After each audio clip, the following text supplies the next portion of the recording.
مادر شوهر بده که سیر شدی.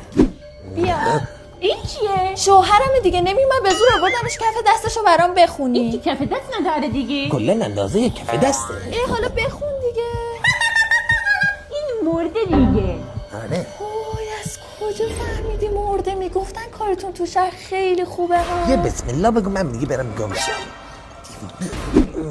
اوا چرا جنتون خوابه؟ دخترم این بابا کار میکنه. الانم که 1 ساعت برقا رفته. نه دیگه من پول جن دادم، بدون جن که نمیشه. بابا بیا تو رو خدا شوهرمو برام پیدا کن. عزیزم خط رو خطه. آره لعنتی هیچ وقت خدام جواب تلفنمو نمیده. نگاه کن دخترم کف دستت پیچ پیچی.